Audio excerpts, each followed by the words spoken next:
Hello and welcome to part 3 of the HUD Office of Public and Indian Housing Training on the Violence Against Women Reauthorization Act of 2013, or a VAWA for short. Again, I'm Ryan Jones, a Senior Housing Program Specialist in the PIH Voucher Management Operations Division, and I continue to be joined by my colleague Miranda Stern, a Housing Program Specialist in PIH's Public Housing Management and Occupancy Division. In this part, we'll discuss emergency transfers, family breakup, record-keeping requirements, and developing partnerships with victim service providers. As a reminder, the material discussed in this training may be found in Notice PIH 2017-8, specifically sections 12 through 15. Our first topic in this part of the training is emergency transfers. The VAWA final rule requires PHAs to adopt an emergency transfer plan based on HUD's Model Emergency Transfer Plan. The form number is 5381, and the model plan may be downloaded at HUD Clips. Owners of assisted housing or the Housing Choice Voucher Program, including project-based vouchers, properties that are not PHAs or considered PHA-owned, are not the covered housing provider under this provision, and therefore are not required to adopt an emergency transfer plan. If an owner receives a request for an emergency transfer, the owner is encouraged to explain to the victim that the PHA is the covered housing provider for this activity, and that the PHA should be contacted directly. Per the final rule, PHAs must adopt an emergency transfer plan no later than June 14, 2017. PHAs administering public housing, the Housing Choice Voucher Program, including project-based vouchers, and Section 8 Mod Rehab, must ensure that their emergency transfer plan covers these programs. Let's start this discussion with what the emergency transfer plan must do. The plan must define tenants or participants eligible for an emergency transfer, list the documentation needed to request the emergency transfer, outline confidentiality protections, describe how an emergency transfer may occur, and at the PHA's discretion, the emergency transfer plan may require documentation, which should be listed. If a PHA is going to require documentation, only the documentation specified at 24 CFR 5.2005 E10 may be required. The emergency transfer plan must allow tenants who are victims of domestic violence, dating violence, sexual assault, or stalking to make an internal emergency transfer under VAWA when a safe unit is immediately available. It is the victim who makes the safety determination. So what does that mean? Well, the VAWA final rule does not define immediately available. The VAWA notice says a best practice would be to define immediately available as a vacant unit ready for a move-in with a reasonable period of time as defined by the PHA. Emergency transfer plan, where the PHA also defines reasonable period of time based on local factors. To be more effective, HUD encourages PHAs to engage the victim in a conversation as to what they may consider safe or what factors the victim considers unsafe when they have requested an emergency transfer. This may allow the PHA to better tailor its emergency transfer response where it has the flexibility and resources to do so. The next requirement is that the emergency transfer plan must describe policies for assisting a tenant in making an internal emergency transfer when a safe unit is not immediately available, and describe reasonable efforts the PHA will take to assist a tenant who wishes to make an external emergency transfer when a unit that meets the victim's safety standard is not available. The emergency transfer plan must also incorporate strict confidentiality measures. In developing an emergency transfer plan, PHAs are encouraged to review their admissions and transfer policies to determine if revisions are necessary to facilitate emergency transfers. In determining whether changes to existing policies are necessary, PHAs may want to consider the following: the availability and location of units administered by the PHA, demand by applicants for assistance under the program, frequency of mandatory or emergency transfers, and availability of alternative housing opportunities.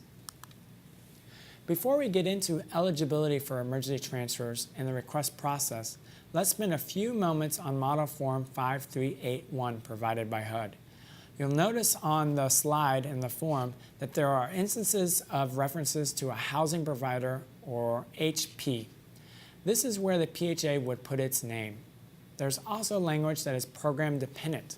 What I mean by that is that the language was written to be as applicable as possible to most of HUD's programs, but it might not work for all programs, or at the very least might need to be modified slightly. For example, references to dwelling units and the availability of dwelling units doesn't work when you're talking about tenant-based rental assistance, because the assistance is with the family and not the unit. In this case, it's the ability to move with a voucher. If you're talking about public housing program, language about having another unit works. As you can tell from this brief discussion, the emergency transfer requirement works different depending on the subsidy type, and this sentence is an example where PHA will need to tailor the language to meet the specific program or programs it administers.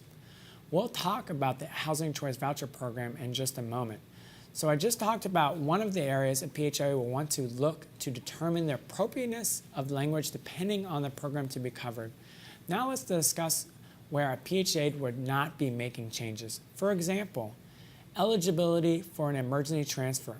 While we'll discuss those requirements in just a moment, this is an area where the requirements of eligibility are very specific and codified in the Code of Federal Regulations. PHAs must not make changes to the eligibility requirements for an emergency transfer, just like the PHA can't require documentation beyond that in the federal regulations. So to recap, the model plan specifically calls out areas for housing providers to make edits, in our case the PHA. There are areas where the model plan will need to be amended to reflect covered program, and there are areas that will need to be added that speaks to the PHA specific protections being offered, and then there are areas where no changes will be made. So now let's step back to the programmatic requirements. To qualify for an emergency transfer, the tenant or participant must be receiving rental assistance through or residing in a unit subsidized under a covered housing program who is a victim of domestic violence, dating violence, sexual assault, or stalking. For the purpose of this training, we are speaking about participants in the public housing or housing choice voucher programs.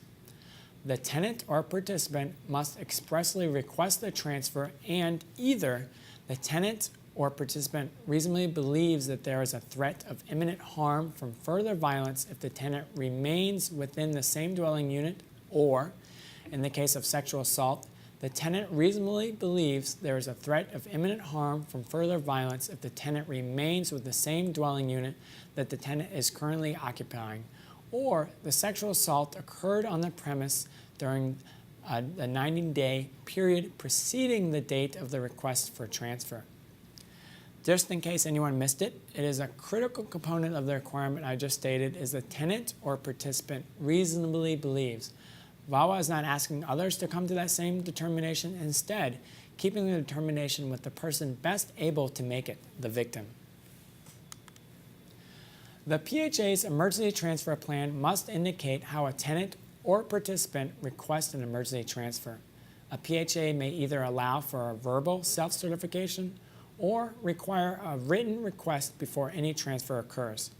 A PHA should include in its emergency transfer plan and related VAWA policies whether verbal self-certification is sufficient to initiate an emergency transfer.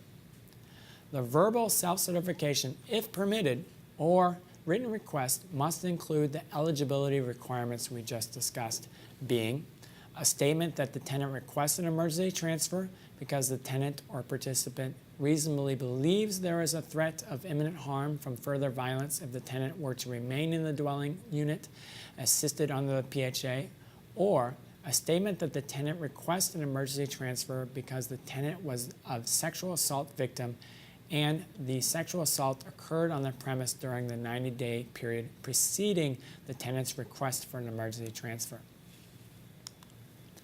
HUD created a model emergency transfer request document that PHAs requiring written requests for an emergency transfer may use.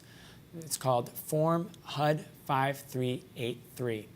PHAs using the emergency transfer request document must make it available to the tenant or participant. HUD's model emergency transfer request document is available at HUD Clips. Because this is a new document, let's unpack it a little. The form starts with describing the purpose and is directed to the victims of domestic violence, dating violence, sexual assault, or stalking that are seeking an emergency transfer.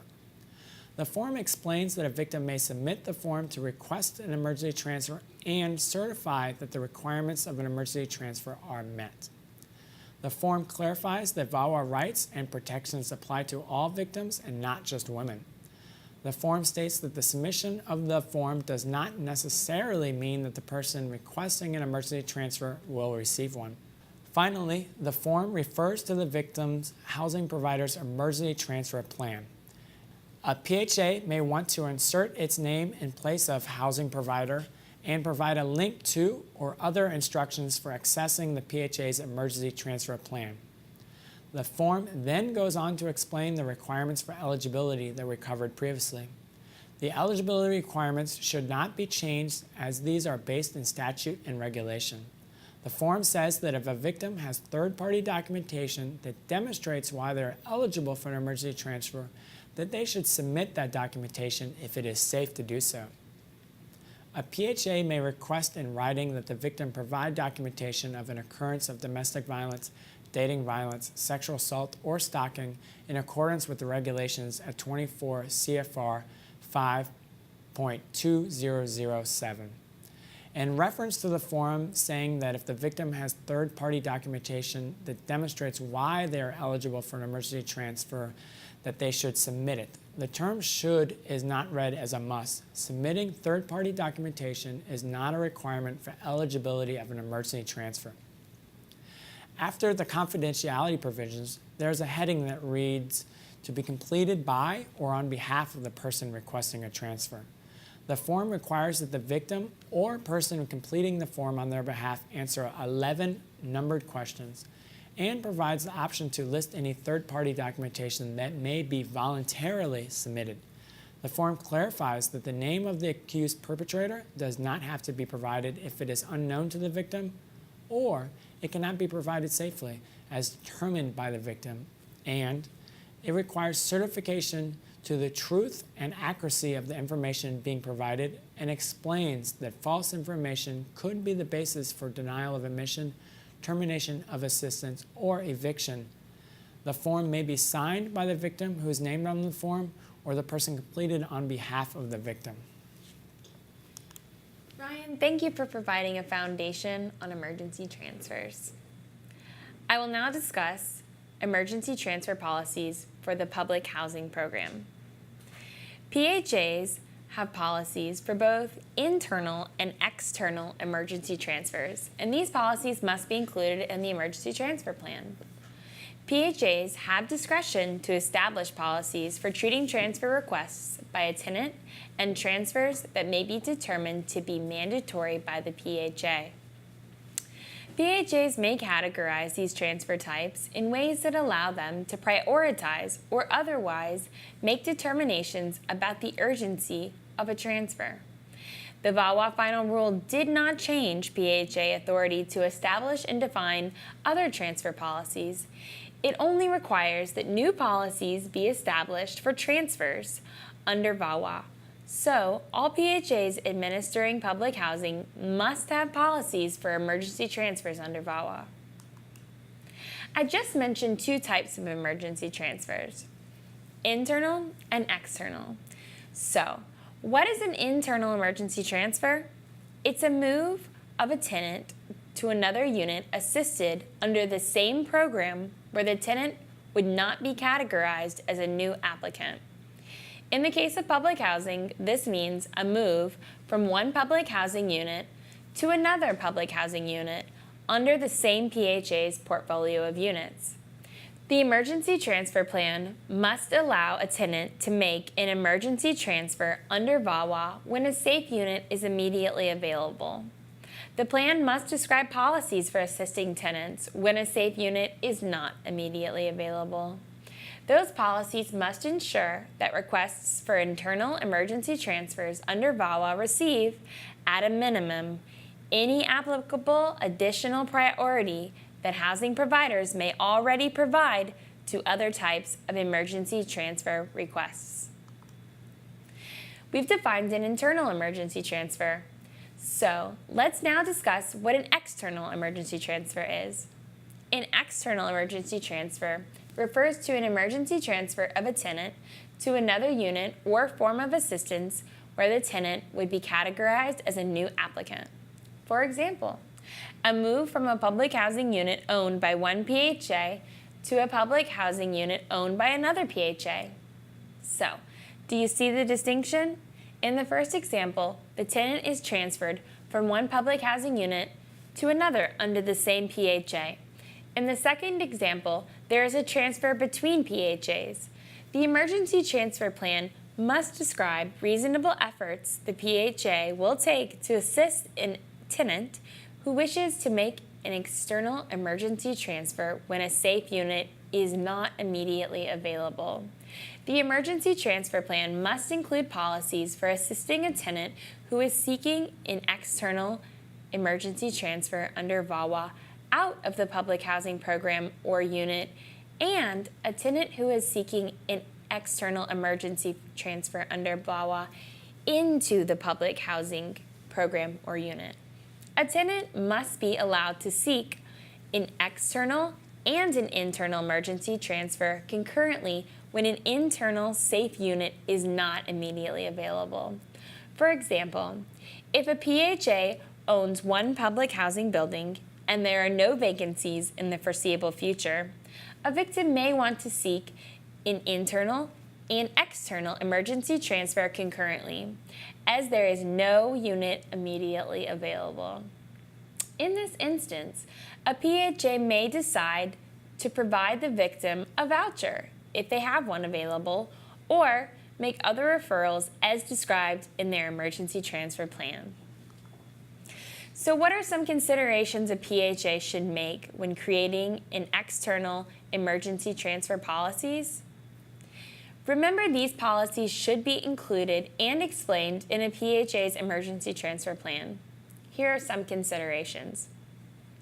A PHA may adopt an expedited application process with other covered housing providers, which may include with written consent of the victim of domestic violence, dating violence, sexual assault, or stalking, procedures which would allow the PHA to accept and use the prior covered housing provider's determination of eligibility and tenant screening, and all related verification information, including Form HUD 50058.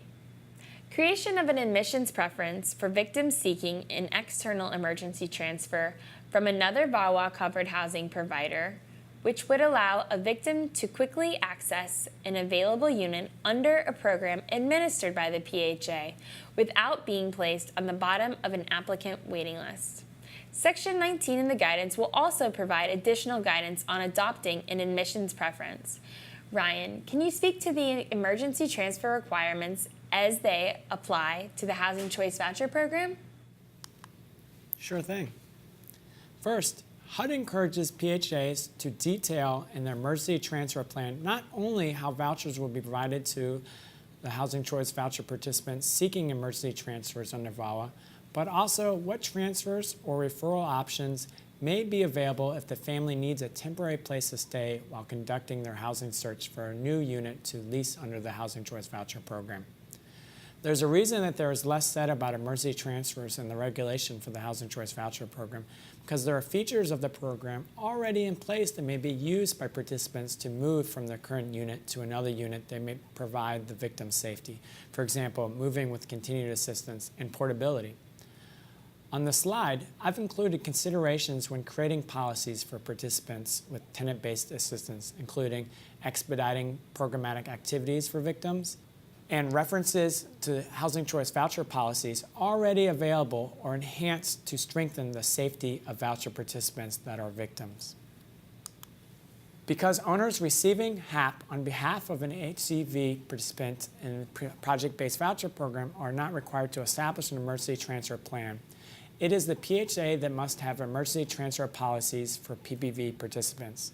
So, the PBV side of things works a little different. Here, Like in public housing, the assistance is tied to the unit. But unlike in public housing, the PBV program already has in place requirements providing a voucher to allow a family to move. In the case of domestic violence, dating violence, sexual assault, or stalking, resulting in an emergency transfer request, the PHA must give the victim priority to receive the next availability for continued tenant-based assistance. Note that this feature is only required after the first year of residence. Also note that the programmatic requirements to provide advanced written notice does not apply in these circumstances. PHAs must include in their emergency transfer plan policies for when the victim has been living in a PBV unit for less than 1 year. This is because the requirement that the PHA offer the family the opportunity for continued tenant-based rental assistance applies only when the family terminates the assistance leased after the first year of occupancy. This requirement does not apply to families within the first year of the lease. PHAs may have a policy to provide continued tenant-based rental assistance to the victims making emergency transfer requests that have lived in a PBV unit for less than 1 year. Such families must be selected off the waiting list for the applicable program. Like public housing residents, participants in the Housing Choice Voucher Program may need to move to protect their health or safety. In recognition of these safety needs, the VAWA Final Rule provides several exceptions for such victims to enable them to move with continued assistance in the tenant-based voucher program. First, the PHA's policies on restricting timing and number of moves do not apply when the family or a member of the family is or has been the victim of domestic violence, dating violence, sexual assault, or stalking, and the move is needed to protect the health or safety of the family or family member. Second, a PHA may not terminate assistance if the family, with or without prior notification to the PHA, has already moved out of a unit in violation of the lease. If such a move occurred to protect the health or safety of a family member who is or has been a victim of domestic violence, dating violence, sexual assault, or stalking, and who reasonably believed they were imminently threatened by harm from further violence if they remained in the dwelling unit, or if any family member has been the victim of sexual assault that occurred on the premise during the 90-day calendar period preceding the family's request to move. Miranda, what does this look like in public housing? Thanks, Ryan. As the emergency transfer element is new to the VAWA Final Rule, we will go over several examples starting with public housing. We'll spend a little more time on this example where the steps are the same without regard to assistance type. In this example, a tenant informs a PHA that they are a victim of dating violence and fearful of further violence. The household consists of a victim, who is the head of household, and 2 children under the age of 18. If requested to do so, the PHA provides the victim with the PHA's VAWA Notice of Occupancy Rights. If the victim doesn't request the notification of rights and hasn't been provided the notice, the PHA provides it to the victim. The PHA exercises its discretion to accept a verbal statement from the victim or request documentation. The documentation or verbal statement is accepted. We have as step 4 that the victim informs the PHA that they are seeking an emergency transfer. Keep in mind, this may have been requested when the victim first reached out to the PHA. We put it here to make it easier to see the activities broken out. The victim certifies that they meet the requirements for an emergency transfer. The PHA can decide to accept the victim's statement or request a written request for an emergency transfer.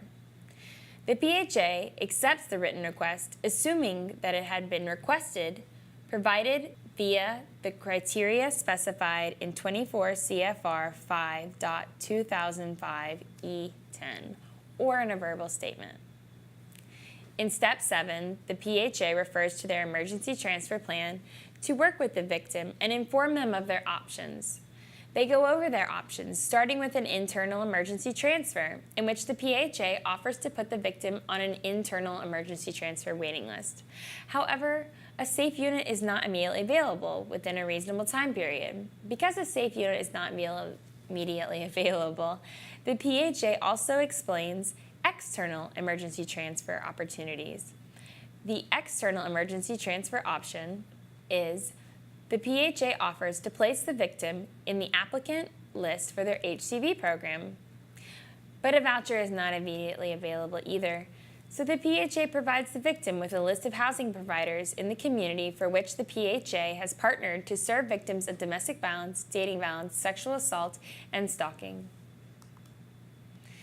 The PHA informs the victim that a local victim service provider may be able to assist them with identifying temporary shelter along with resources such as safety planning, counseling, and emergency funding. The PHA provides the victim with contact information. We're at step 9 now. The victim decides to stay in the current public housing unit until they are able to secure a voucher or another public housing unit. Although not required under the VAWA final rule, the PHA takes steps to reduce the threat of further violence against the victim, changing the victim's locks, installing better lighting around the perimeter of the building, and reminding the victim that they are allowed temporary absence from the unit in accordance with their PHA policy. Then, a public housing unit becomes available. The PHA notifies the victim of the availability of the unit and provides a tour of the unit. The victim determines the unit to be safe. The PHA quickly follows its policies for a move, and a service provider funds the move of the victim's belongings. Ryan, will you go over 2 more examples in both the HCV and PVV programs? Sure. Like we just did for the public housing program, let's review the examples provided in the notice on the emergency transfers in the Housing Choice Voucher Program. For those following along in the notice, this is an example located in section 12.7. In this scenario, we have a victim of domestic violence, and the victim and perpetrator are co-head members of the household. If the first steps in this example look familiar to the public housing example Miranda just went through, it is because they are similar. The subsidy type does not change those steps. Again, steps 4 through 6 are going to be similar across the programs. It's at step 7 that the example becomes program and fact specific. Unlike in the public housing program, the concept of an internal and an external emergency transfer does not exist. In this case, we have a co-head members of the family that are victim and perpetrator respectively. As a result, the PHA's family breakup policy comes into play. When the family breakup is a result of domestic violence, dating violence, sexual assault, or stalking, the PHA ensures that the victim retains assistance. The last bullet mentions a discretionary policy that the PHA may adopt. That is, the adoption of a policy to provide a voucher to facilitate the emergency transfer without having first terminated assistance to the perpetrator. The idea here is to expedite the protections for the victim so that they do not have to wait on additional administrative processes. Step 8 is something HUD included in each of the emergency transfer examples. It is a best practice to provide contact information to the victim so they may receive help identifying temporary shelter or other resources that may help them in this time of crisis. In this example, the PHA issues a voucher to the victim per its policies without having first taken actions to terminate assistance of the perpetrator. If the PHA did not have this policy, it would first follow its normal family breakup policies prior to issuing a voucher to the victim. Step 10 notes that if the assistance to the family is terminated, the HAP contract is automatically terminated. When the HAP contract is terminated, the lease is automatically terminated. This provision is included in the tenancy addendum, Form HUD 52641A. The example concludes with the victim identifying a safe home and the PHA doing what it can to expedite any related administrative steps. So we've talked about emergency transfers in public housing and for participants with a tenant-based voucher. Now let's discuss an emergency transfer within the project-based voucher program. We're now at section 12.8 of the notice. Here, we have a victim of stalking that is fearful for their safety if they remain in their current home. The victim is the head of household and has lived in the unit for more than 1 year. Again, initial steps are the same. It is at step 7 where the process is program specific. In this example, the victim has lived in the unit for more than 1 year. As a result, the victim may exercise the right to move under the PPV program. Although they have lived in their unit for more than 1 year, a voucher is not currently available. The PHA may, again, this is dependent on the PHA policies, offer to allow the tenant to move to another PPV unit, place the victim on their public housing waiting list if they have a public housing program, or provide community connections. As a best practice, this PHA worked with 2 neighboring PHAs to develop a waiting list preference for victims seeking an emergency transfer. And like the other case, the PHA informs the victim of available supports. In this example, there's a domestic violence shelter with available space. The victim moves from their current home for safety of the shelter. The victim notifies the owner that they have moved and that it is a result of domestic violence by another member of the household. A voucher is still not available. In this example, as a result of the partnerships, the victim is able to receive assistance through another PHA that has an available unit. The victim determines that the unit is safe. Remember, it is the victim that is the person that makes this determination, and the victim moves. Passing over to Miranda to discuss family breakups. Thanks, Ryan. The occurrence of domestic violence, dating violence, sexual assault, or stalking may lead to the breakup of the assisted family in many instances. Like the emergency transfer requirements, the notice and this training provides program-specific scenarios which are fact-intensive. Remember that real-world cases of victims seeking VAWA protections must be approached in a way that takes into consideration the specifics of each case and addressed pursuant to the program requirements and PHA policy. In this public housing scenario, we have a situation of domestic violence within the household, and the victim is seeking to have the perpetrator removed while retaining assistance. The victim may choose to inform the PHA of the abuse after the PHA has notified the household that they are being evicted, for example, due to criminal activity, or at any other point. So, again, just as the emergency transfer scenarios, there is a consideration of the provision of the notice of occupancy rights, acceptance of a verbal statement, or request for documents. Now let's break down what is happening at step 3.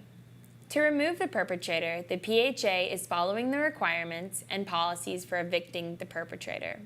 HUD is strongly encouraging the PHA to ensure that the victim knows of the upcoming notification of eviction of the perpetrator, and like in the emergency transfer scenarios, hopefully providing contact information for possible assistance. For example, the opportunity to establish a safety plan, seek temporary shelter, all in the name of victim safety. In step 4, we have the PHA beginning the process to evict the perpetrator as a result of a threat to other residents. This is where victim choice and eligibility for an emergency transfer come into play. The victim may want to seek an emergency transfer. The victim could also want to stay and wait out the eviction of the perpetrator. Now, for an important note, to protect the victim's safety, any information that would reveal the location of the victim or the location of services that the victim is receiving must be maintained in confidentiality. The PHA provides the perpetrator notice of termination and, if requested, a grievance hearing. It should be noted that the perpetrator has the right to examine the PHA's documentation relevant to the eviction. Now for another important note. To protect the victim's safety, any information that would reveal the location of the victim or the location of any services that the victim is receiving must be maintained in confidentiality. The hearing officer or hearing panel provides the perpetrator with a written decision if it is determined that the perpetrator did indeed commit the acts. Then the case will be moved to the eviction court. Ryan? Thank you. Like we did with emergency transfers, let's now discuss how the policy, in this case family breakup, is applied in the tenant-based side of the Housing Choice Voucher Program.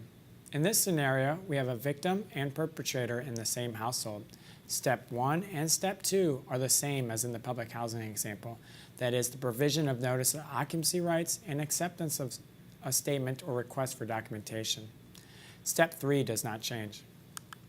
But step 4 does change. The PHA begins the process to terminate the perpetrator for violation of a family obligation as a result of crime by household members, which is provided for at 24 CFR 982-551.